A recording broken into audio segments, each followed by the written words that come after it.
Nah, dari nama ini, ma'asyiral muslimin para jamaah sekalian rahimani wa rahimakumullah, ketika Allah menamakan dirinya sebagai Al-Hakim, sebagai zat yang penuh dengan kebijaksanaan, sebagai zat yang penuh dengan hikmah, maka para ulama mengatakan bahwa berarti segala sesuatu yang Allah tetapkan pasti ada hikmahnya.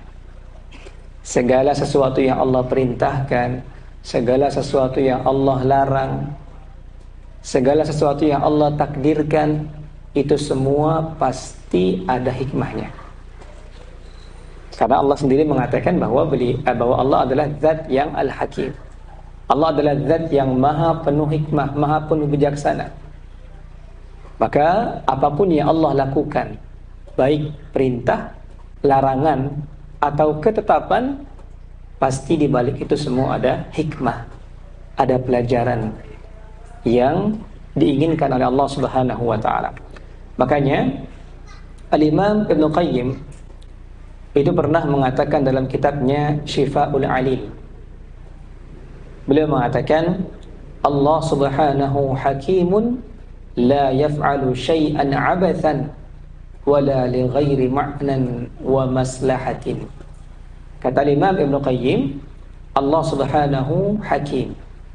Allah Subhanahu wa taala adalah zat yang hakim, yang penuh dengan kebijaksanaan, penuh dengan hikmah. La yaf'alu syai'an 'abathan. Allah tidak akan pernah melakukan sesuatu dengan sia-sia, tanpa ada tujuan, enggak mungkin.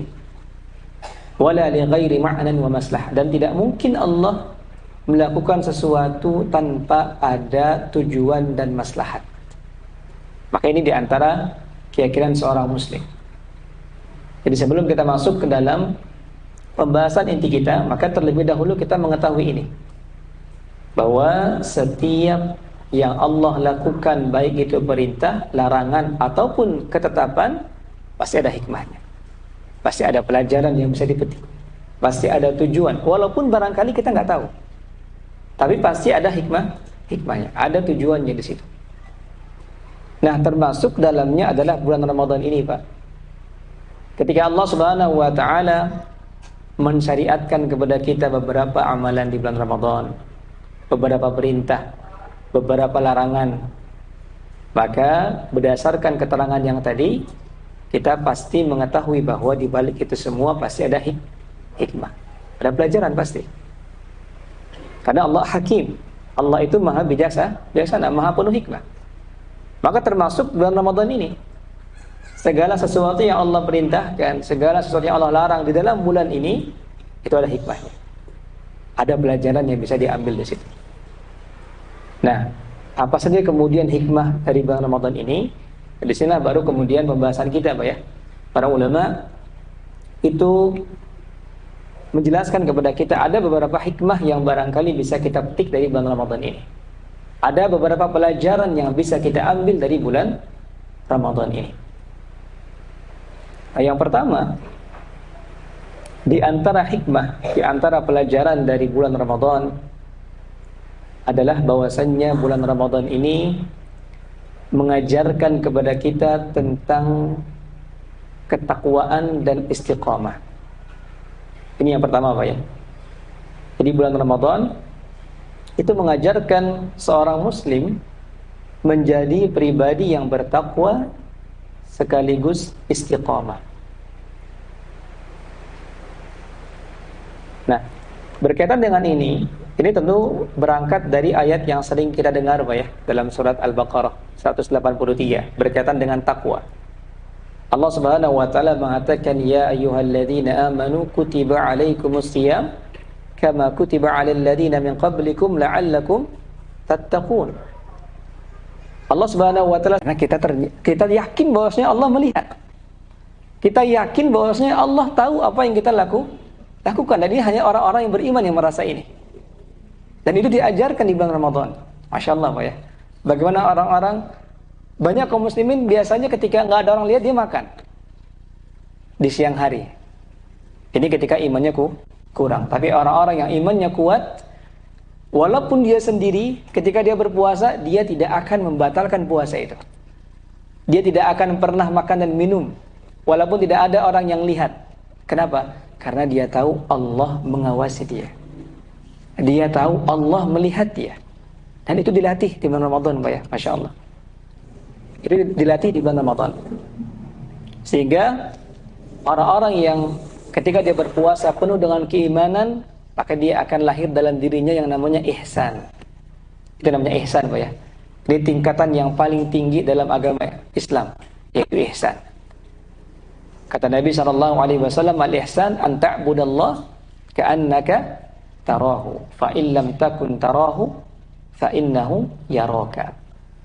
Ihsan ini tingkatan yang paling tinggi, Pak, dalam agama. Karena agama Islam itu bertingkat-tingkat. Tingkatan yang paling bawah adalah Islam namanya. Tingkatan yang lebih tinggi lagi namanya iman, orangnya mukmin disebut. Jadi muslim, di atasnya ada mukmin. Tidak setiap muslim itu mukmin. Tapi yang namanya mukmin pasti muslim. Jadi Islam yang paling bawah. Di atas muslim ada mukmin. Nah, di atas iman ada namanya ihsan. Orangnya disebut muhsin. Muhsin. Ini tingkatan yang paling tinggi. Nabi katakan dalam hadis riwayat Muslim. Apa itu ihsan? Maka kata Nabi, anta'budallah ka'annaka tara. Sifat ihsan itu adalah ketika engkau beribadah kepada Allah seakan-akan engkau melihatnya. Fa illam takun tarahu fa innahu yarak. Dan kalaupun engkau tidak melihat Allah, engkau yakin bahwa Allah Subhanahu wa taala melihat dirimu. Ini namanya muraqabah, muraqabatullah. Selalu diawasi oleh Allah Subhanahu wa taala. Maka ini yang dilatih pada bulan Ramadan. Harapannya adalah ketika keluar bulan Ramadan, kita dilatih oleh Allah menjadi pribadi yang muhsin. Pribadi yang senantiasa beribadah, yakin bahwasanya Allah mengawasi kita. Ini adalah pelajaran yang kedua, Pak ya. Pelajaran yang kedua adalah pelajaran tentang muraqabatullah. Bagaimana seorang muslim diajarkan dalam bulan Ramadan untuk selalu merasa diawasi oleh Allah Subhanahu wa taala. Nah, yang ketiga, di antara pelajaran yang lain yang bisa diambil pada bulan Ramadan ini adalah tentang kesabaran, tentang kesabaran. Jadi kata para ulama, di antara pelajaran yang lain, hikmah yang lain yang bisa dipetik dari bulan Ramadan adalah bagaimana bulan Ramadan ini mengajarkan kepada kita tentang kesabaran. Apa itu sabar, Pak? Apa pengertian sabar itu, Pak? Kita banyak pengertian, Pak ya. Tapi sabar itu apa, Pak? Sabar. Ada yang tahu tidak, ibu-ibu barangkali sabar? Taib, sahih, Pak. Habsun nafs. Jadi dia menahan diri, sabar itu. Disabar secara bahasa Arab artinya adalah menahan diri. Nah, menahan diri dari apa? Dari tiga hal. Ya, sabar itu adalah seseorang menahan diri dari tiga hal. Yang pertama, menahan diri dalam ketaatan. Jadi menahan diri, bersabar dalam melaksanakan ketaatan. Yang kedua, menahan diri atau sabar dari meninggalkan maksiat. Dan yang ketiga, menahan diri, sabar dari kesakitan atau apa namanya kita bilang takdir yang buruk gitu, Pak ya. Dari takdir yang buruk, sakitnya takdir yang buruk. Jadi tiga ini sabar. Jadi para ulama ketika mendefinisikan sabar, mereka mengatakan sabar itu adalah habsun nafs, adalah menahan diri. Dari apa? Dari tiga hal. Yang pertama, seorang menahan diri sabar dalam ketaatan. Karena ketaatan itu kan butuh sabar juga, Pak ya. Seseorang berpuasa dari subuh sampai maghrib, sabar dia dalam ketaatan kepada Allah Subhanahu wa ta'ala. Ketika sholat tarawih, mungkin imamnya bacaannya panjang, sabar. Ya, Pak ya, sabar. Sabar dalam ketaatan kepada Allah Subhanahu wa ta'ala. Ini sabar yang pertama, Pak ya. Jadi ternyata ketaatan juga butuh kesabaran. Di sini panjang nggak, Pak? Berapa juz di sini, Pak, semalam? Variatif, Pak ya. Baik. Nah, tapi kita butuh sabar gitu, Pak ya. Atau kadang barangkali ada yang salat tarawihnya rakaatnya 23, 36, sabar. Ya. Seperti Imam Malik 36 rakaat tarawihnya, ya. Maka sabar. Maka ini kesabaran dalam ketaatan kepada Allah Subhanahu wa taala. Butuh dengan kesabaran. Maka ini juga dilatih di bulan Ramadan ini, Pak ya. Salat tarawih sabar. Baca Quran sabar. Puasa sabar. Ini sabar dalam ketaatan. Yang kedua juga sabar dari maksiat. Nah, di dalam Ramadan ini kan kita nggak boleh maksiat, ya Pak ya. Meninggalkan perkara-perkara yang buruk, baik ucapan dan perbuatan. Ini juga sabar. Menahan diri dari maksiat. Begitu juga sabar dalam sakit yang diderita ketika lapar misalnya. Ya, orang-orang yang barangkali punya penyakit mah misalnya, itu barangkali ada sakit dalam perutnya, tapi dia sabar, dia tahan. Jadi yang ketiga adalah sabar dari musibah gitu ya, sabar dari rasa yang sakit. Maka dia sabar ketika barangkali dia lapar, dia sabar. Perutnya keroncongan gitu ya, dia sabar. Kepala pusing barangkali. Nah, ini ada dia udah ngerasain ya. Kepalanya pusing, haus, nah sabar. Nah, ternyata itu diajarkan di bulan Ramadan, Pak ya. Diajarkan semua 3 macam sabar itu diajarkan, semua ada di bulan Ramadan.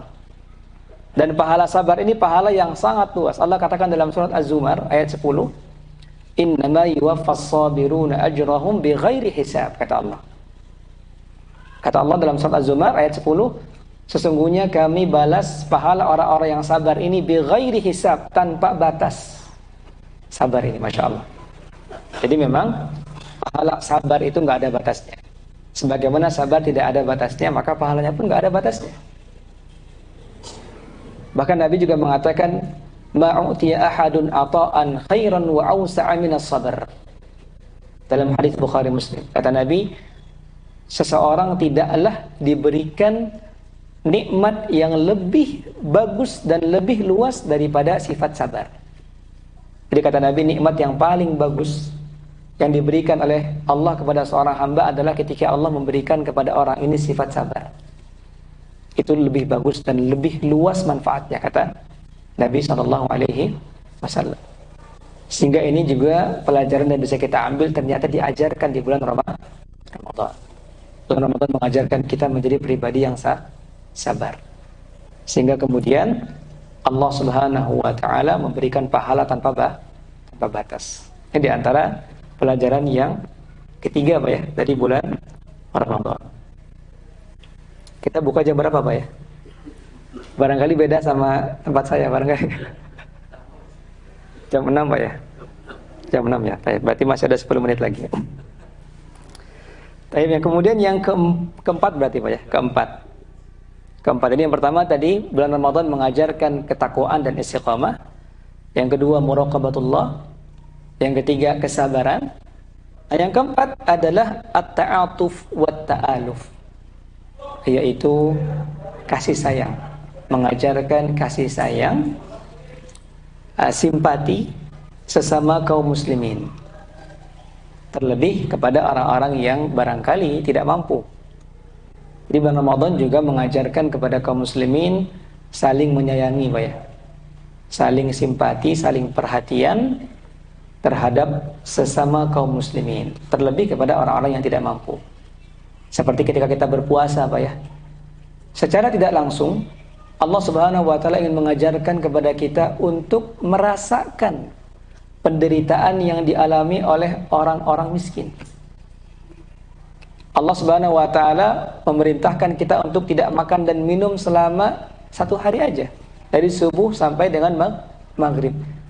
Seakan-akan Allah ingin mengatakan kepada kita, coba kamu rasakan penderitaan yang dirasakan oleh orang-orang miskin, yang mereka tidak makan dan minum barangkali bukan dari subuh sampai maghrib, tapi berhari-hari nggak makan dan minum. Maka di sini kita merasakan, oh ternyata nggak enak, ternyata lapar, ternyata menderita. Ketika seorang menahan lapar dan haus selama sehari, maka dia terpikir atau teringat dengan saudaranya. Bagaimana saudara miskinnya? Barangkali dia tidak makan dan minum bukan dari subuh sampai maghrib, tapi berhari-hari. Maka di sini menumbuhkan kasih sayang. menumbuhkan perhatian khususnya kepada orang-orang miskin. Terlebih kemudian nanti ada zakat, ya Pak ya. Di bulan Ramadan ini Allah Subhanahu wa taala mengajarkan kepada kita tentang ta'atuf, tentang kasih sayang. Jadi kita diajarkan untuk sedikit merasakan penderitaan sebagian kaum muslimin yang barangkali kurang. Kemudian juga disyariatkan zakat fitrah di situ, di mana yang diberikan adalah orang-orang fakir dan miskin, sehingga kita berbagi di situ. Karena kita ternyata sudah merasakan penderitaan mereka. Kita sudah merasakan sedikit bagaimana rasanya lapar dan haus. Sehingga mestinya orang itu ketika membayar zakat fitrah harus ikhlas gitu, karena dia sudah merasakan rasanya. Dia tahu rasanya orang-orang miskin itu nggak makan dan minum. Sehingga kemudian ada kewajiban zakat fitrah lagi-lagi untuk apa? Untuk menumbuhkan kasih sayang sesama kaum muslimin, terlebih kepada orang-orang miskin. Karena Nabi yang mulia sallallahu alaihi wasallam itu pernah berdoa apa ya? Dalam hadis riwayat Tirmidzi, di antara doa Nabi sallallahu alaihi wasallam adalah Allahumma inni as'aluka fi'lal khairat wa tarkal munkarat wa hubbal masakin. Nabi katakan, ya Allah, aku mohon padamu fi'lal khairat.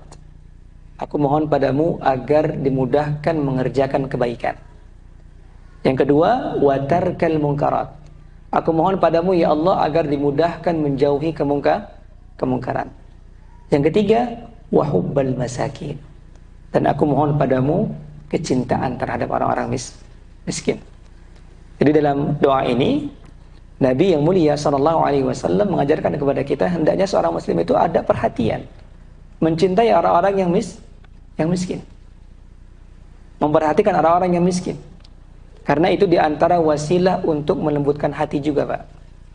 Jadi kedekatan seorang dengan orang-orang miskin itu dapat melembutkan hati. Sebagaimana dalam hadis riwayat Ahmad, Nabi sallallahu alaihi wasallam mengatakan, "Idza aradta talyina qalbika famsah ra'sal yatim wa'at'im al-masakin." Kata Nabi sallallahu alaihi wasallam, kalau kamu ingin talyina qalbik, ingin melembutkan hatimu, maka dua lakukan. Yang pertama, imsah ra'sal yatim, usaplah kepala anak yatim, artinya urus anak yatim.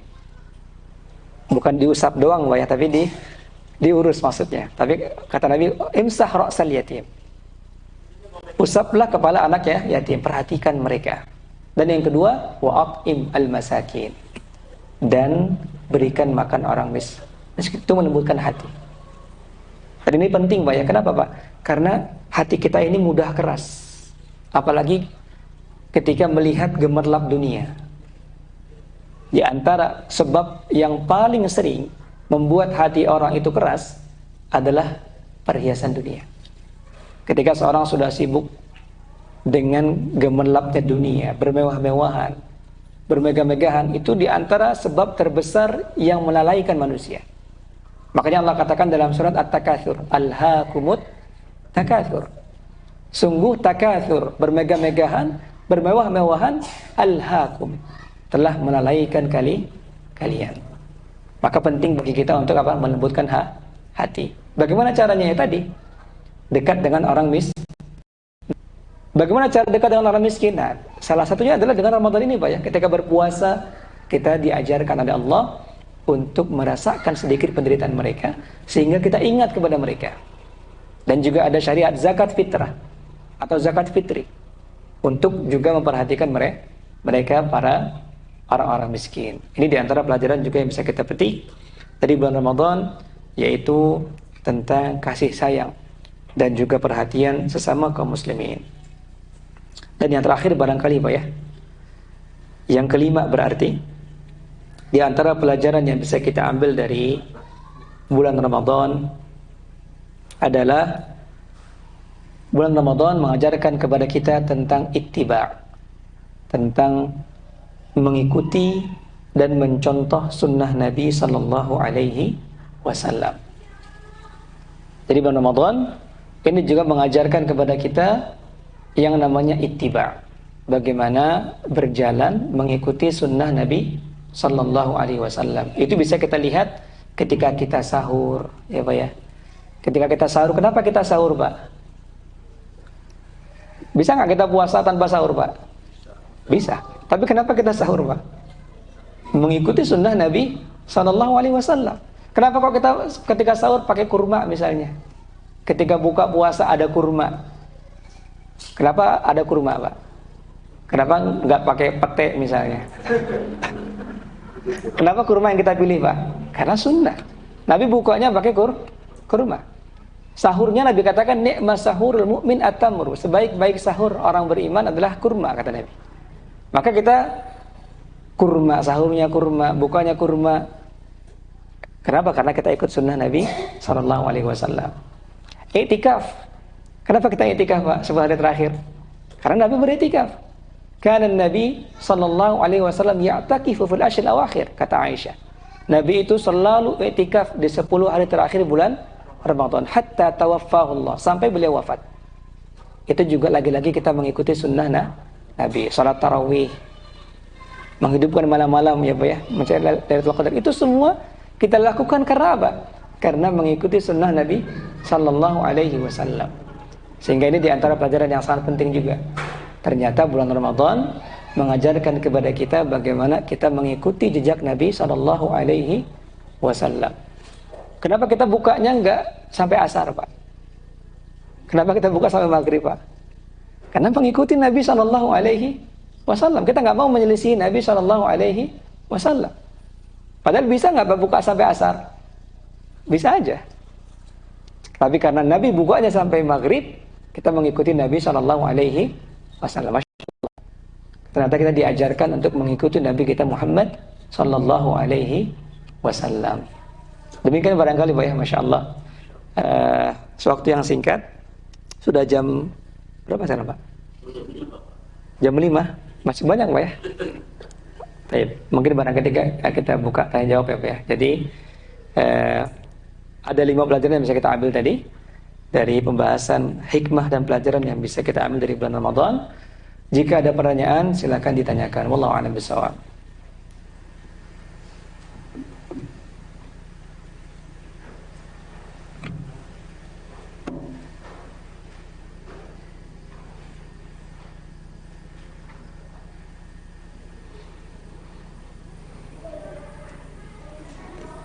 Silakan barangkali Bapak Ibu sekalian, atau mungkin di luar tema juga jika bisa dijawab, insyaallah saya jawab.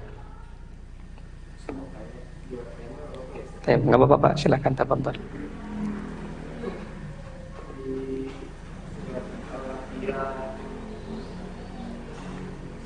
Apa namanya beliau kami menjadikan 3 golongan, yaitu golongan kanan, kemudian golongan kiri, yang satu lagi golongan apa? Terus penjelasannya setiap golongan itu Apa Pak? Yang pertama adalah apa?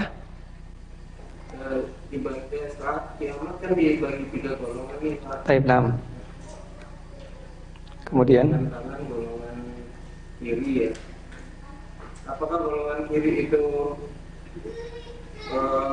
bakal neraka atau dia termasuk yang hisapnya susah gitu? Jadi nggak semuanya kekal bagaimana? Itu yang ketiga golongan apa gitu kan nggak disebutin. iya. Golongan tanpa hisap itu apa gitu? 6. Jadi wa kuntum azwajan, di ayat yang ke-7 Pak ya. Jadi wa kuntum azwajan thalatha fa ashabul maimanati ma ashabul maimanah wa ashabul masy'amati ma ashabul masy'amah. Jadi 3 golongan itu adalah apa saja gitu Pak ya. Apa saja yang dimaksud dengan 3 golongan itu. Dan yang pertama adalah tadi, apakah golongan kiri itu semuanya kekal dalam neraka atau tidak gitu Pak ya. Maka yang pertama tentang golongan kiri, apakah dia semua kekal dalam neraka? Jawabannya tergantung apakah dia muslim atau enggak gitu Pak ya. Karena golongan kiri itu atau orang yang masuk ke dalam neraka itu ada dari kalangan muslim, ada dari kalangan kafir dan munafik. Tergantung antara dua itu. Kalau seandainya penghuni neraka ini adalah orang muslim, maka dia tidak kekal. Jadi dia masuk ke dalam neraka hanya untuk mencuci dosanya. Tapi dia tidak akan kekal. Karena Nabi SAW mengatakan, man laqiyallah la yushrik bi syai'an dakhalal jannah. Barang siapa yang bertemu dengan Allah tidak berbuat kesyirikan, muslim dia, maka dakhalal jannah, dia pasti akan masuk ke dalam surga. Dia tidak akan kekal di dalam neraka. Begitu juga ada hadis-hadis yang lain di mana Nabi menceritakan ada orang yang dikeluarkan dari neraka dalam keadaan sudah gosong gitu Pak ya. Kemudian dicelupkan di Nahrul Haya, di sungai di surga, sungai kehidupan, kemudian dia masuk ke dalam surga. Ini untuk orang-orang muslim ahli maksiat. Memang dia masuk neraka dulu. Jadi kalau golongan kirinya atau penghuni nerakanya ini adalah dari kalangan muslim, maka dia tidak kekal. Namun bedanya sehari dalam akhirat itu beda dengan sehari seperti ini Pak ya. Jadi tidak enteng juga masalah itu. Cuman ada keuntungan sedikit orang muslim selama dia tidak berbuat kesyirikan, walaupun dia misalkan masuk dalam neraka, dia pada akhirnya akan masuk ke dalam surga. Nah, berbeda kalau seandainya golongan kiri ini atau penghuni nerakanya ini adalah dari kalangan kafir dan munafik, maka dia khalidina fiha abada, kata Allah, kekal di dalamnya selama-lamanya. Jadi itu adalah berkaitan dengan golongan kiri tadi. Lalu kemudian apa yang dimaksud dengan azwaj thalatha, yaitu 3 golongan yang dimaksud oleh Allah Subhanahu wa taala. Maka di sini dikatakan Pak ya oleh Al-Imam Ibnu Katsir, maksudnya adalah manusia yang qasimun nasu yaumal qiyamati ila thalathati asnaf. Jadi saya lihat dalam tafsir Ibnu Katsir Pak ya, bahwa manusia itu akan dibagi pada hari kiamat menjadi 3 golongan. Yang pertama adalah qaumun an yaminil arsh wa humul ladzina kharaju min syiqqi adam al-ayman wa yu'tuna kutubahum bi aymanihim wa yu'khadhu bihim dzatal yamin. Yang pertama adalah golongan kanan tadi Pak ya, yaitu orang-orang yang mengambil kitab amalannya dengan tangan kanan mereka. Wa hum jumhur ahlil jannah. Mereka adalah kebanyakan penghuni surga. Ini adalah golongan kanan. Wa akharuna an yasaril arsh wa humul ladzina kharaju min syiqqi adam al-aysar wa yu'tawna kutubahum bi syama'ilihim wa yu'khadhu bihim dzatas shimal wa hum 'ammatu ahlin nar. Yang kedua adalah orang-orang golongan kiri tadi. Dia menerima catatan amal dengan tangan kirinya, dan mereka adalah kebanyakan penghuni neraka. Kemudian yang ketiga adalah wa ta'ifatun sabiquna baina yadayhi wa hum akhassu wa ahza wa aqrabu min ashabil yamin alladzina hum sadatuhum. Yang ketiga adalah disebut dengan sabiqun. As-sabiqun as-sabiqun, yaitu orang yang lebih tinggi lagi daripada ashabul yamin, yaitu para nabi dan rasul. Jadi orang-orang pada saat itu Pak ya, jadi 3 golongan ini, 2 selamat, 1 celaka. Yang selamat adalah golongan kanan, para penghuni surga secara umum. Di atasnya ada namanya as-sabiqun. Makanya dikatakan di ayat setelahnya Pak ya, di ayat ke-10, was-sabiqun as-sabiqun. Jadi di atas golongan kanan itu ada as-sabiqun namanya, golongan yang ketiga, yaitu lebih tinggi lagi daripada ashabul yamin. Ini adalah para nabi dan rasul, itu digolongkan di as-sabiqun. Nah, yang ketiga adalah tadi golongan kiri, para penghuni neraka seperti itu. Wallahu a'lam bishawab. Nah, ada lagi barangkali Bapak Ibu sekalian?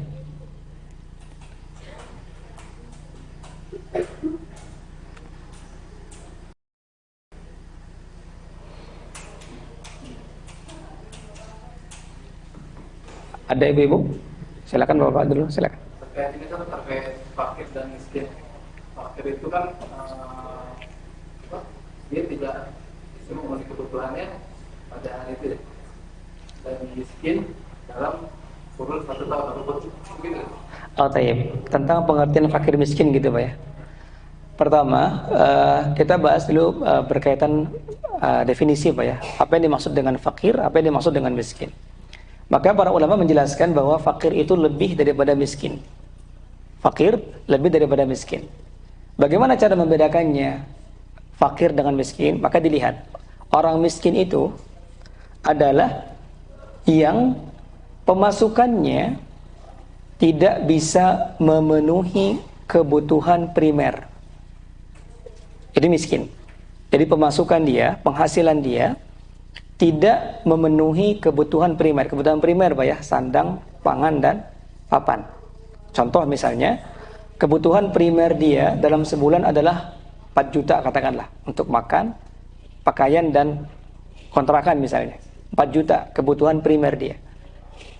Di mana orang ini bekerja misalnya gajinya hanya 3 juta. Itu nutupin nggak Pak? Nggak, maka dia miskin. Itu miskin. Adapun fakir, kata para ulama adalah di mana pemasukan dia tidak melebihi setengah dari kebutuhan primer. Itu fakir. Penghasilan dia tidak sampai setengah dari kebutuhan primer. Contoh tadi Pak ya, ketika tadi kebutuhan primernya adalah 4 juta, orang ini cuma punya penghasilan 1 juta aja. Setengahnya pun nggak sampai 2 juta. Maka dia fakir. Jadi mereka dua ini sama dalam hal membutuhkan, cuman kebutuhannya lebih besar si fakir daripada si miskin. Itu pengertiannya gitu Pak ya. Jadi kalau kita ingin tahu apa bedanya fakir dan miskin, maka itu perbedaannya. Nah, kembali kepada zakat fitrah barangkali Pak ya. Miskin yang bagaimana yang kemudian diberikan? Maka miskin yang dia tidak punya makanan pada malam itu memang. Yang tidak punya makanan dalam untuk hari Eid itu. Itu khusus untuk zakat fitri.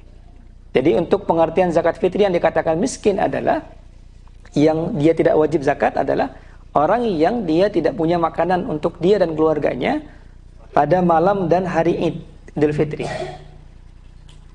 Sehingga dia kalau dia punya makanan untuk keluarganya di malam Eid dan hari Eid, maka dia wajib bayar zakat fitri. Nah gitu Pak ya. Jadi ini adalah definisi untuk mengeluarkan dia wajib bayar zakat atau enggak, gitu aja. Tapi kalau secara kategori apakah dia miskin? Barangkali dia miskin secara kehidupan sehari-hari. Tapi untuk hari itu dia punya makanan. Dia lebih beras misalnya, maka dia pada saat itu dia keluarkan semampu dia yang melebihi dari makanan yang dia butuhkan. Ya, tapi dia tetap miskin. Mungkin kategori dia miskin Pak. Barangkali nanti besok dia dapat zakat juga dari orang. Boleh, boleh mengeluarkan untuk dia tidak mengambil zakat kan? Iya. Dia berarti berhak untuk mengambil zakat. Menerima zakat. Iya, berhak. Terus ini ada kan kita dianjurkan untuk menyerahkan secara langsung kepada mustahik gitu. Jadi apakah kita perlu memberi ini zakat dari anak? Apakah dengan berikan seperti itu? Apakah hanya memberikan itu aja? Terus ada juga kasus jadi anak memberikan ini apa maksudnya? Oh gitu. Ini zakat dari anak. Oh, anak nggak terima zakat, tapi kita tahu kondisi beliau gitu. Nah, jadi memang secara asal dia tidak perlu disebutkan secara asal. Jadi secara asal kita nggak usah sebutkan ini zakat, enggak. Kita kasih aja langsung. Karena itu niatnya. Karena juga menghormati perasaan dari penerima gitu Pak ya. Jadi itu diantara hikmahnya. Kenapa tidak dianjurkan untuk disebutkan? Menghormati orang yang menerima, menjaga perasaan mereka. Itu secara asal Pak ya. Cuman memang tadi kasusnya ada kadang yang nanya, ini apa? Gitu Pak ya. Padahal maksudnya jangan nanya, karena sudah tahu orang lebaran dapat beras pasti zakat. Kan gitu Pak ya. Maksudnya itu bukan pertanyaan mestinya. Tapi kadang ada orang yang nanya, ya sudah, karena dia nanya kita jawab. Gitu Pak ya. Jadi kita niatnya kan tidak ingin menyakiti dia. Tapi dia tanya, kita jawab. Kemudian dia tolak, ya sudah berarti dia nggak mau. Ya kita cari yang lain kalau begitu. Gitu Pak ya. Jadi itu kembali kepada orangnya tadi, dia nggak mau berarti. Gitu Pak ya. Walaupun sebenarnya tadi orang sudah tahu pasti ini zakat. Gitu Pak ya. Jadi itu kembali kepada si penerima tadi. Kalau dia nggak mau nerima, ya sudah, kita kasih orang lain seperti itu. Walaupun udah tahu sebenarnya orang ini butuh. Gitu Pak ya. Tapi kita cari yang lain karena menghormati pilihan dia juga seperti itu. Wallahu a'lam bishawab. Nah. Ana wa iyyakum. Nah, ada lagi mungkin Bapak Ibu sekalian.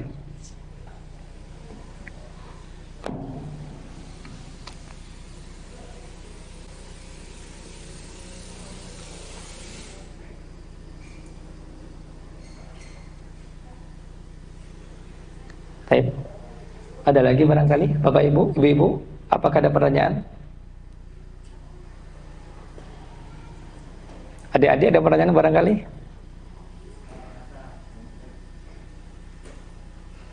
Ayo, silakan jika ada pertanyaan. Masih banyak waktunya ya, 40 menit lagi nih. Silakan Pak. Oh. Ini pertanyaan masalah Jakarta. Ada kalanya ini dilihat dari sisi satu badan usaha lah gitu ya. Itu mereka itu ada semacam Jakartanya, tetapi ada dua penyaluran sebetulnya. Ada yang disalurkan kepada amil zakat, ada yang langsung. Nah, pemikiran di dalam satu perusahaan itu kadang-kadang kalau langsung dia tidak bisa mendapatkan kayak semacam tanda bukti bahwa dia sudah membayar zakat, karena satu waktu memang bukti itu adalah bisa dikompensasi lagi di dalam upahnya atau seperti apa. Nah, ini yang terbaiknya seperti apa? Baik, sebentar dulu Pak ya. Jadi badan usaha ini dia bayar zakat mal kemudian, maksudnya. Kemudian bayarnya dua, ini maksudnya satu. Ya, ada pilihan maksudnya itu. Pilihan. Nah, ada yang langsung disalurkan, gitu kan? Oh, baik. Salurkan ke langsung mustahiknya. Oh, mustahiknya. Ada yang disalurkan melalui lembaga-lembaga gitu. Nah, yang dimaksud ini adalah ada semacam bukti, ada dokumentasi gitu Pak ya. Nah, bukti ini sebetulnya bisa dibukukan untuk akuntansi. Nah, ini sebaiknya seperti apa Ustaz? Sebaiknya seperti apa gitu Pak ya. Memang ini pertama dua cara tadi boleh-boleh aja, sah-sah aja gitu Pak ya. Jadi apakah kita langsung kasih ke mustahik atau kita lewat masjid-masjid atau badan-badan zakat misalnya, ini semua dua-duanya boleh. Selama kita tahu badan ini amanah gitu Pak ya. Masjid ini amanah, kita titipkan zakat ke sini, maka itu sama, dua-duanya boleh. Cuman kemudian yang ditimbang adalah sisi lain gitu Pak ya. Bahwa perusahaan ini mungkin barangkali demi keberlangsungannya butuh dokumentasi tadi gitu Pak ya. Demi keberlangsungan itu bukti-bukti tadi. Maka ini ada maslahat berarti untuk perusahaan ini. Sehingga barangkali mungkin ketika si perusahaan ini lewat lembaga tadi, itu jadi lebih bagus untuk perusahaan ini daripada dia langsung. Adapun terkait keikhlasan itu urusan dia dengan Allah Subhanahu wa taala. Jadi memang itu dilihat dari sisi lain gitu Pak ya. Jadi dua-duanya boleh, secara syariat dua-duanya boleh. Cuma karena tadi ada maslahat lain yang ingin dicapai gitu Pak ya. Keberlangsungan perusahaan ini misalnya, atau bukti kepada pegawainya atau siapa gitu Pak ya, maka dia lewat ambil zakat itu, sehingga ada maslahat yang lebih besar di situ, maka dia pakai lembaga atau ambil zakat yang mendokumentasikan pembagian zakat itu. Itu lebih baik dilihat dari sisi maslahat luarnya gitu Pak ya, seperti itu. Jadi itu bisa dipilih, jadi dia lebih pilih itu lebih bagus karena memang ada maslahat yang lain untuk perusahaan. Jadi tidak bisa kita bilang oh enggak ikhlas, nanti enggak. Ikhlas itu tergantung hati, gitu Pak ya. Jadi keikhlasan adalah hubungan perusahaan ini dengan Allah Subhanahu wa taala. Adapun dokumentasi ini kan untuk maslahat yang lain seperti itu. Wallahu a'lam bishawab. Nah, ada lagi mungkin barangkali Pak. Oh, titipan silakan. Waalaikumsalam warahmatullahi wabarakatuh. Ini titipan dari mana ya? Oh, dari awal. Oh, nitip. Oh, taib, silakan. Perihal zakat fitrah bagi anak yang sudah bekerja, bolehkah sendiri atau tetap dikeluarkan oleh ayahnya? Taib. Nah, barakallahu fiik.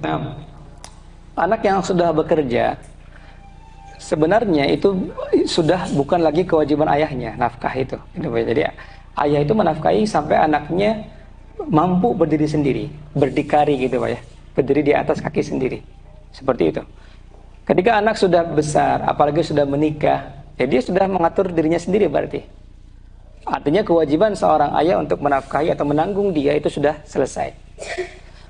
Tapi apakah boleh kemudian, apakah boleh kemudian ayahnya membayarkan zakat dia? Jawabannya boleh-boleh aja, boleh-boleh aja. Tapi yang wajib adalah dia bayar diri sendiri. Apalagi kalau dia sudah nikah, dia bayarkan untuk istri dan anaknya. Jadi kalau dia sudah bisa berdiri sendiri, kemudian apalagi dia sudah menikah, sudah punya anak, ya dia sendiri. Kewajibannya adalah kepada dia sendiri. Tapi jika seandainya orang tuanya punya rezeki lebih gitu, Pak ya, sudah dibayarkan aja sama bapak, ya nggak masalah. Nggak masalah. Jadi itu sedekah dari ayahnya. Jadi ayahnya, orang tuanya itu ingin membayarkan untuk anaknya. Sedekah buat si ayah berarti. Bukan, maksudnya orang tuanya yang membayarkan anaknya, bukan Pak. Orang tuanya membayarkan untuk anaknya. Iya. Ya. Jadi orang tuanya yang sedekah kepada anaknya. Dia berbuat baik kepada anaknya. Itu nggak masalah. Jadi kalau wajibnya adalah sendiri. Kalau orang sudah besar, sudah bisa mencari penghasilan sendiri, wajibnya sendiri. Tapi kalau ayahnya ingin membayarkan untuk dia, maka nggak masalah. Seperti itu. Wallahu a'lam. Ada lagi barangkali?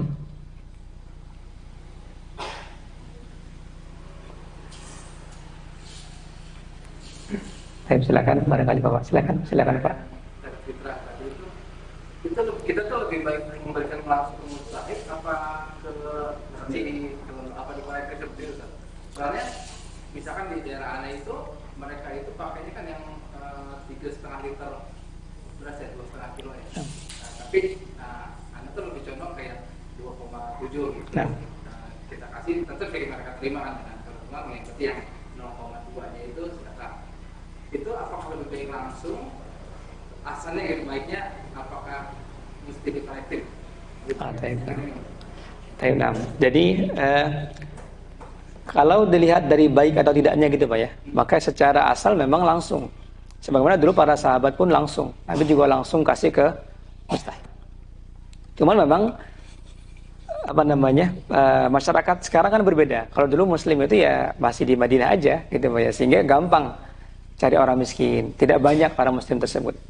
Dan juga para sahabat dulu ya, bahkan mereka ketika sambil ingin sholat id di jalan kasih, gitu. Karena kan batasnya sampai sholat id. Jadi mereka pagi itu menjelang mereka jalan ke sholat id, mereka mampir kasih. Seperti itu asalnya. Karena itu juga pertama juga tersembunyi caranya kan. Jadi menghindarkan si muzaki dari riya, juga menyembunyikan si mustahik tadi dari perasaan tadi Pak ya. Lalu apakah kemudian salah ketika orang mengkolektif dan sebagainya? Jawabannya enggak juga. Karena memang ada beberapa orang yang sekarang ya mungkin sibuk ya Pak ya. Dia tidak punya waktu untuk mengantarkan sendiri. Atau juga mungkin ada maslahat lain dari sisi masjid kepada sosial masyarakat. Gitu Pak ya. Karena misalkan ada masjid nih. Nanti kalau dia tidak ada zakat dari masjid ini akan menimbulkan pandangan buruk dari masyarakat misalnya. Nah, sehingga dalam hal ini lebih baik semua kolektif di masjid, sehingga atas nama jamaah masjid zakat ini, sehingga ada maslahat sosial di situ. Jadi di sini tergantung di tempat memang. Jadi kita lihat tempatnya secara asal memang sendiri-sendiri, secara asal Pak ya. Mustahik langsung datang ke mustahik langsung. Tapi kalau ada maslahat-maslahat yang lain yang lebih besar misalnya tadi Pak ya, seperti maslahat sosial dari pihak masjid atau misalkan yayasan dan segala macam kepada masyarakat sekitar, maka itu lebih bagus kolektif aja. Jadi ini jamaah dari jamaah masjid, sehingga masyarakat misalnya ketika memandang masjid ini tidak pandangan yang negatif gitu Pak, seperti itu. Wallahu a'lam bishawab. Ada batasan gitu? Si penerima zakat itu ada sekian berapa gitu kan udah dapat. Batasnya enggak Pak, bahkan satu orang pun bisa dikasih dapat banyak, dia bisa. Jadi bisa dapat banyak, walaupun memang asalnya ya diratakan. Gitu, jadi kalau kita punya datanya misalkan para miskin ya dibagi rata itu lebih bagus.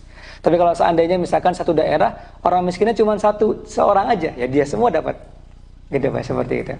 Wallahu a'lam bishawab. Nah, wa iyyakum, ada lagi Pak? Taib. Sudah tidak ada barangkali Bapak Ibu? Taib, silakan. Silakan. Silakan Bu. Silakan Bu, tafadhol. Waalaikumsalam warahmatullahi wabarakatuh. Berkaitan dengan tadi yang dibahas tentang kesabaran, sabar yang ketiga kan sabar dalam menghadapi takdir Allah yang menyakitkan. Di kehidupan ini sendiri kan Allah tidak selalu memberi kita takdir baik itu ya. Kadang pun Allah memberikan takdir yang sesuatu yang tidak kita inginkan.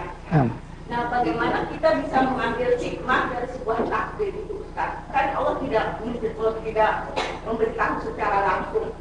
anggap misalnya ada orang di jalan tol kecelakaan, mobilnya hancur, keluarganya meninggal. Nah, kan kita tidak tahu Ustaz hikmahnya itu sendiri apa gitu. Itu pertanyaan yang pertama. Bagaimana cara kita mengetahui hikmah dari sebuah takdir buruk atau yang dijadikan yang Allah beri? Yang kedua Ustaz, apakah boleh jika seseorang memiliki hutang, dia bersedekah atau berangkat umroh Ustaz? Misalnya hutangnya anggap saja miliaran rupiah. Sedangkan kalau umroh itu untuk satu orang kan paling sekitar 30 sampai 30 juta.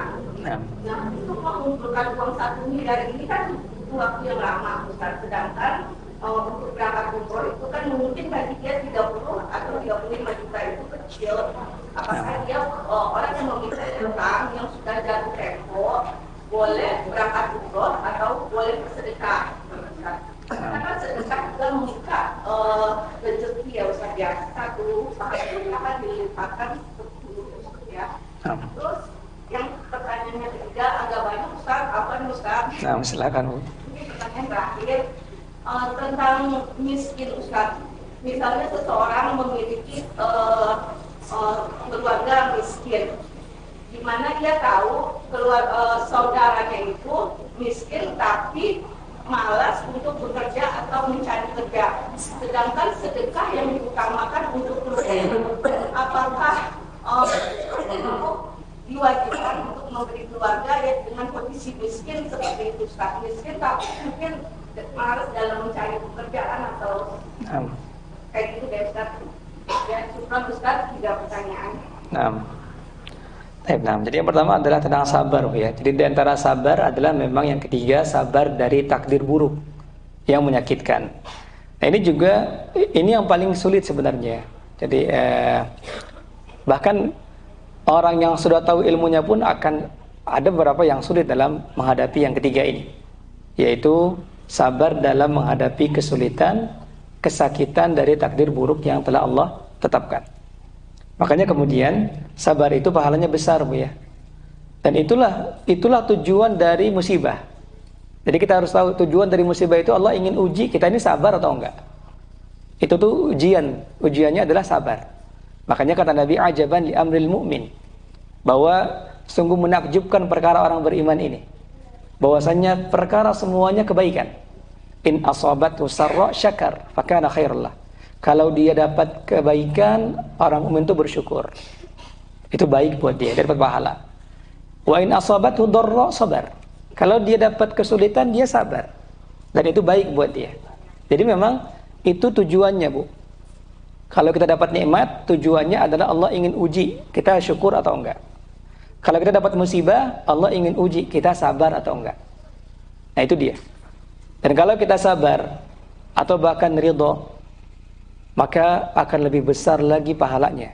Jadi sebesar apa kesabaran kita, sekuat apa kesabaran kita, akan semakin besar pahalanya. Makanya Nabi katakan dalam hadis yang lain, inna idhamal jaza ma'idhamil bala. Sesungguhnya besarnya ganjaran itu sesuai dengan besarnya ujian yang dia hadapi.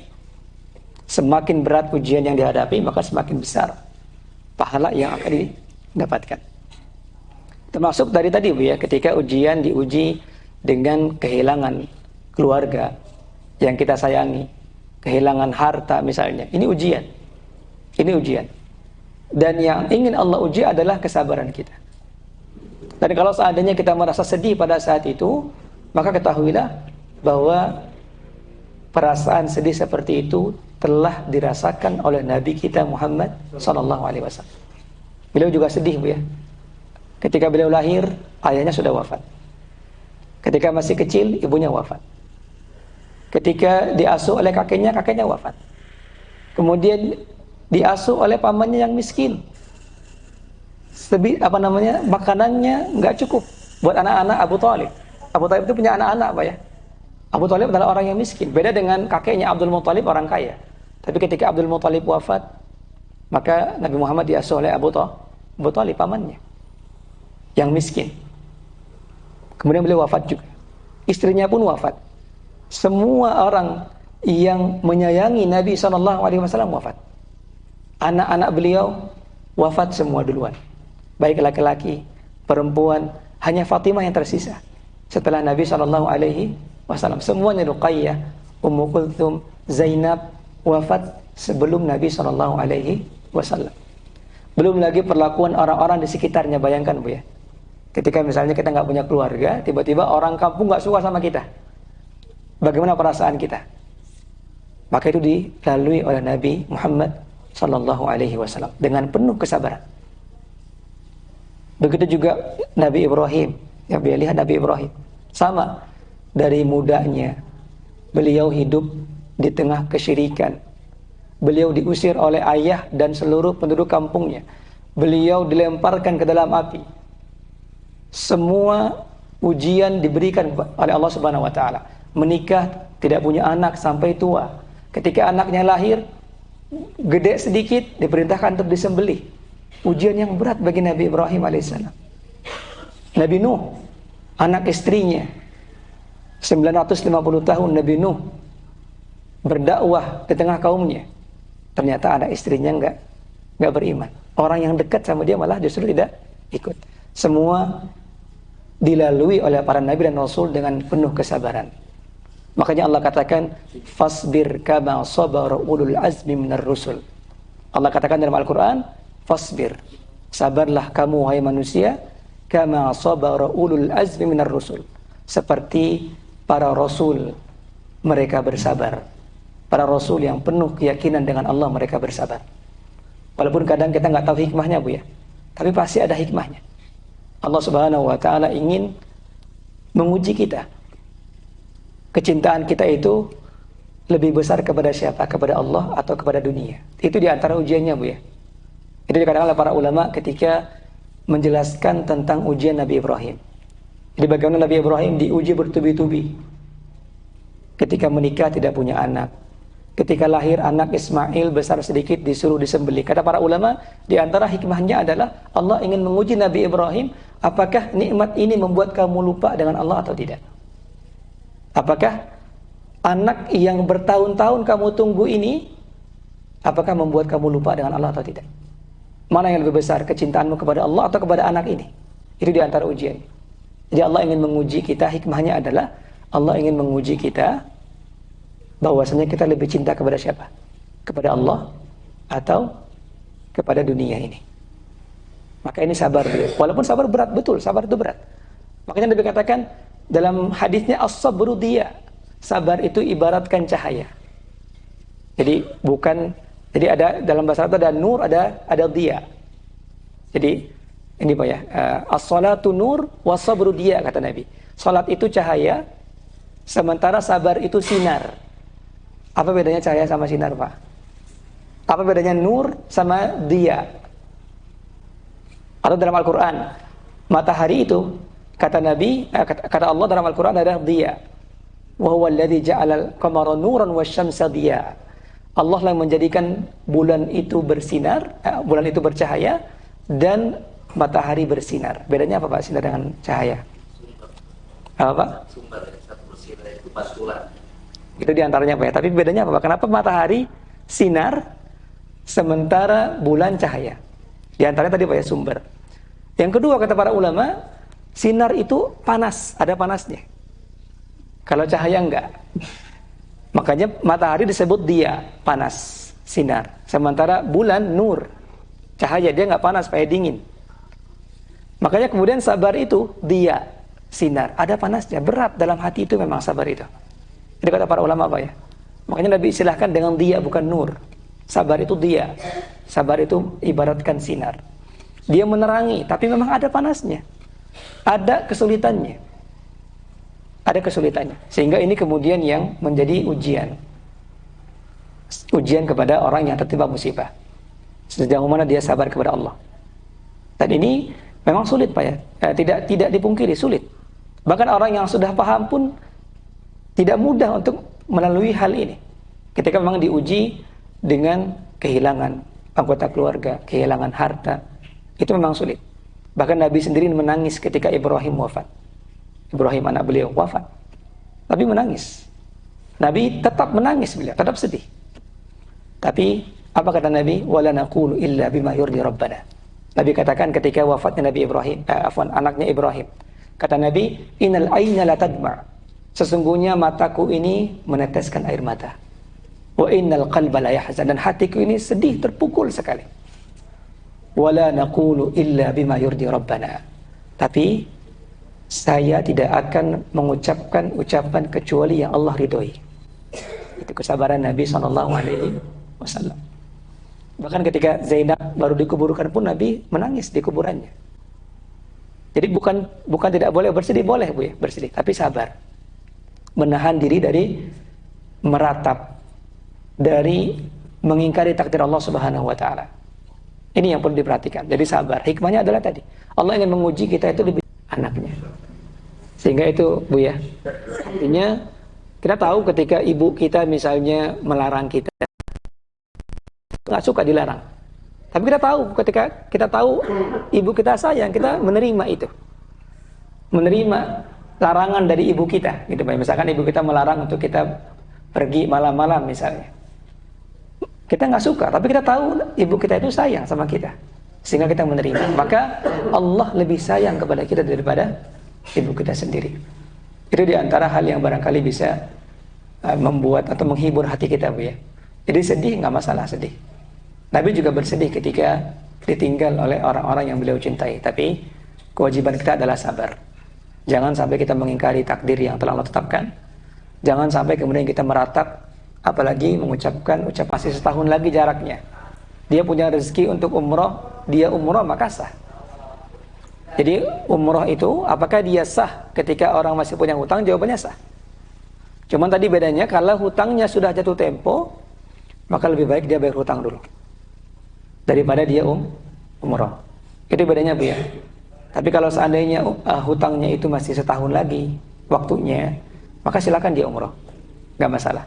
Karena dia mungkin punya perhitungan tahun depan dia ada uangnya gitu Pak ya. Tapi kalau seandainya sudah waktunya tagihan nih sekarang, tapi dia pengen umroh, maka dahulukan bayar hutang. Itu bedanya antara hutang yang telah jatuh tempo atau tidak. Itu yang kedua Bu ya. Dan yang ketiga kemudian adalah bersedekah kepada keluarga yang secara ekonomi miskin tapi ternyata dia malas. Jadi bagaimana baiknya gitu Bu ya? Apakah kemudian kita tetap bersedekah kepada keluarga ini karena lebih besar manfaatnya atau tidak?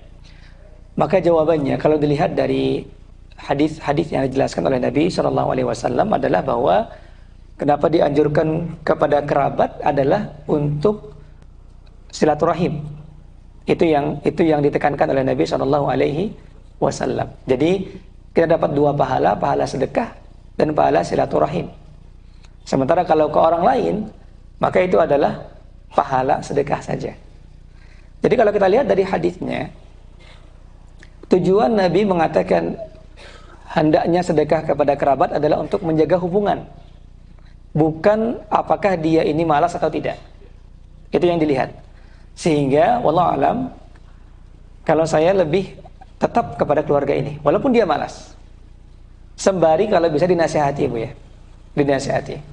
Jadi kalau seandainya kita punya keluarga yang bukan tanggungan kita, miskin, maka kita sedekah kepada dia. Karena tadi ada pahala sedekah dan pahala silaturahim tadi. Kita menjaga hubungan dengan keluarga ini. Sembari kalau bisa kita nasihati, jangan malas dan sebagainya. Seperti itu. Terlebih kalau bisa dibagi dua, maka bagi dua lebih bagus lagi. Artinya kita punya sedekah, nah setengah buat saudara kita, setengah buat orang lain yang barangkali bukan saudara tapi dia lebih rajin, itu lebih baik lagi. Tapi kalau seandainya kita punya satu-satunya aja nih, maka kalau saya pribadi wallahu alam lebih condong memilih kepada keluarga walaupun dia malas. Karena memang dari hadisnya Nabi katakan itu adalah untuk menjaga silaturahim. Dan sembari diingatkan kalau bisa. Jadi diingatkan bahwa kalau masih bisa cari rezeki gitu Pak. Dinasihatkan dengan cara yang baik seperti itu. Wallahu a'lam bishawab. Baik. Nah, silakan Pak.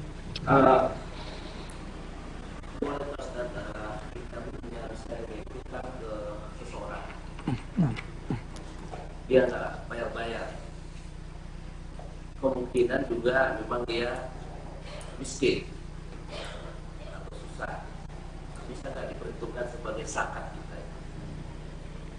Ya, kurangi ya pembayaran zakat kita, udah lunas saja lah hutangnya itu. Jadi memang ada orang minjem uang gitu Pak ya, orang miskin kebetulan, kemudian dia nggak bisa bayar. Nah, apakah kemudian kita bisa bilang itu zakat kita lah? Nah, tergantung kepada kitanya. Kita ini adalah orang yang wajib zakat atau enggak. Karena zakat itu kan ada hitungan juga Pak ya, ada nisab dan haul segala macam. Kalau seandainya kita adalah orang yang nisab ada, haulnya pun sudah terpenuhi misalnya, maka apakah kita bisa bilang itu sebagai zakat kita gitu? Ini zakat mal saya aja lah, udahlah. Untuk kamu aja lah. Wallahualam saya nggak tahu, Pak ya. Apakah bisa dirubah? Wallahualam saya nggak tahu dalam hal ini. Jadi bisa nggak ini kemudian dianggap sebagai zakat? Wallahualam saya nggak tahu. Jadi bisa ditanyakan kepada ustaz yang lain mungkin barangkali Pak ya. Jadi apakah itu bisa berubah kemudian karena niat kita? Nah saya nggak tahu. Itu Pak ya. Apakah kemudian sah jadi zakat kita atau enggak? Maka itu saya nggak tahu. Karena memang ada pembahasan di tengah-tengah para ulama itu, apakah wajib zakat orang yang uangnya di orang lain? Itu ada pembahasan Pak ya. Jadi kayak tadi, kita nih ada orang minjem tuh. Nah, ada minjem, apakah uang kita yang sama dia itu dihitung juga atau tidak gitu Pak. Itu ada pembahasannya. Tapi saya belum menemukan pembahasan para ulama mengatakan ya kasih aja ke dia, nggak ada. Kasih aja ke dia karena dia miskin barangkali enggak. Sehingga saya nggak tahu apakah itu bisa dihitung dengan zakat atau tidak. Wallahu a'lam bishawab. Nah, ada lagi mungkin barangkali tidak ada titipan tadi kalau tidak salah. Ini ada orang nggak boleh bayar utang, sikap kita gimana Ustaz?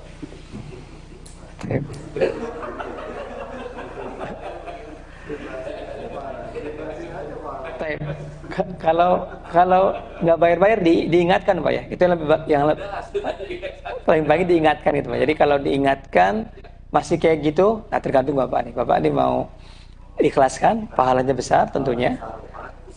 Kalau ingin enggak pun ya nggak masalah juga, itu hak orang itu.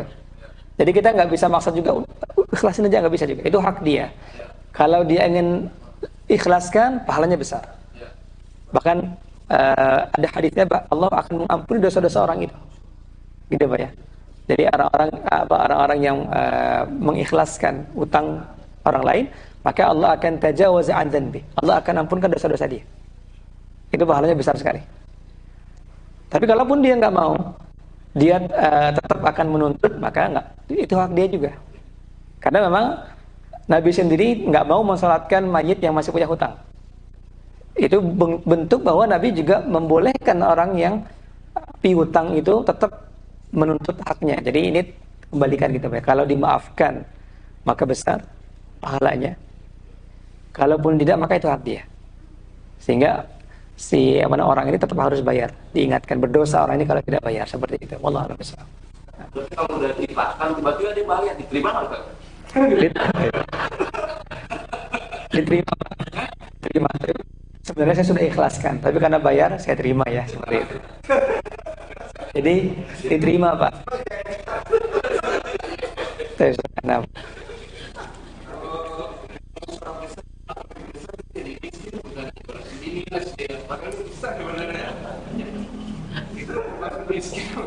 tadi Pak ya, jadi nah, jadi hutang itu Pak ya. Nah, tadi pengusaha bangkrut berarti Pak. Kalau dia tadi Pak ya, kalau dia tidak bisa memenuhi kebutuhan primer, dia miskin, walaupun dia pengusaha.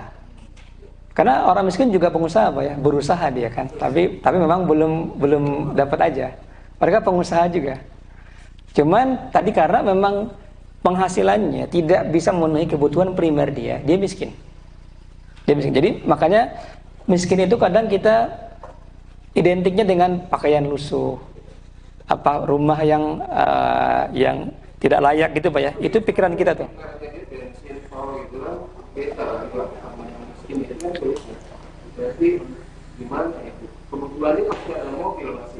Bukan primer, itu adalah pakaian, sandang, pangan ya Pak ya. Itu bukan primer. Jadi kalau dia pakaiannya udah nggak bisa, rumahnya juga dia udah disita misalnya, besar. Jadi kalau memang nggak cukup, dia miskin, tetap miskin. Kalau tadi Pak ya, yang jelas pokoknya penghasilan itu tidak bisa memenuhi kebutuhan primer, sandang, pangan, papan. Itu aja. Kalau itu sudah tidak terpenuhi, dia miskin. Walaupun dia pengusaha, dia kantoran, rumahnya besar, dia miskin. Karena dia berarti dia pailit gitu Pak, dia bangkrut pada saat itu. Beda kalau punya hutang. Tadi Pak ya, hutang, kalau pengusaha kadang hutangnya besar, Bang. Jadi dia punya harta tapi hutangnya besar. Tapi kadang hutangnya tidak selalu lebih daripada hartanya. Kalau hutang sudah lebih daripada hartanya berarti dia pailit, bangkrut gitu Pak ya, dia muflis. Sehingga di sini dia miskin. Dia miskin. Nah, Pak. Nah, jadi memang pengurus juga masukan buat pengurus PKW. Pengurus apa Pak? Pengurus di zakat, ambil zakat. Nah. Nah.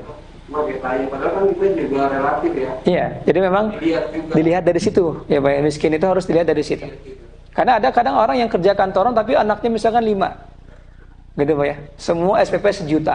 Gajinya cuma 5 juta. Nah, malam ini itu miskin.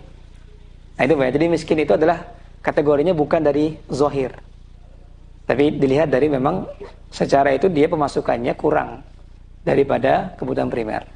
Walaupun tadi Pak ya, jadi ada orang yang pailit itu mustahik wal gharimin. Orang yang punya hutang itu mustahik zakat. Kalau Bapak pengen tahu mustahik zakat, maka lihat dalam surah At-Taubah ayat ke-60. Di antara ayat itu, At-Taubah 60, ada al-gharimin, orang yang punya hutang. Orang yang punya hutang, dia di antara mustahik. Sehingga tadi, contoh tadi Pak ya, pengusaha yang hutangnya banyak, apakah dia mustahik? Dia mustahik untuk membayar hutang dia tadi. Seperti itu. Wallahu a'lam bishawab. Nah, ada lagi mungkin Pak?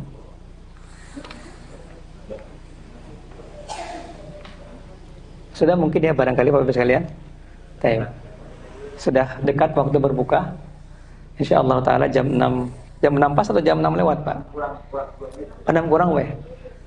Demikian, mudah-mudahan apa yang kita pelajari semua bermanfaat untuk kita semuanya. Lebih kurangnya saya mohon maaf. Subhanakallahumma wa bihamdika asyhadu an la ilaha illa anta astaghfiruka wa atubu ilaik. Assalamualaikum warahmatullahi wabarakatuh.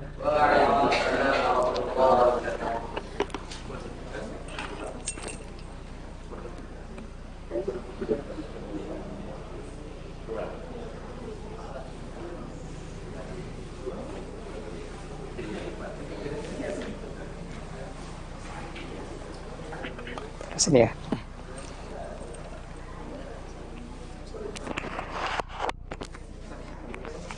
Ini punya siapa nih?